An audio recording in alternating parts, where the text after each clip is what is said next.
पख्तूनख्वा ने सूबे में लोड शेडिंग को वफाकी हुकूमत का इंतकामी हरबा करार दे दिया।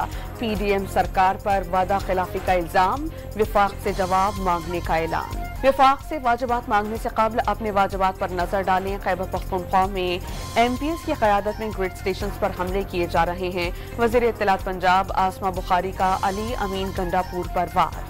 मक्का में मौजूद पाकिस्तानी हुज्जाज कराम को मदीना जाने में मुश्किलात का सामना, बस सर्विस बंद कर दी गई, बहाली का वक्त भी नहीं बताया जा रहा, हाजियों का शिकवा। खैरा पंजाब का खुसूसी सफाई मुहिम में शामिल अमले को 1 माह की तनख्वाह बतौर इनाम देने का ऐलान। अवाम की मिसाली खिदमत करने वाले अमले को शाबाश देनी चाहिए, मरीम नवाज का पैगाम। कराची के इलाके रिंचोर लाइन में ईद पर बिजली की लोड शेडिंग, सुबह 7 बजे बंद होने वाली बिजली 11 घंटे के बाद भी बहाल नहीं की जा सकी, शहरी परेशानी का शिकार, बिजली की बहाली का मुतालबा। और बहावननगर में हारूनाबाद रोड पर तेज रफ्तार कार उलट गई, हादसे में बच्ची समेत 2 अफराद जान बहक, लाशें अस्पताल मुंतकिल कर दी गईं।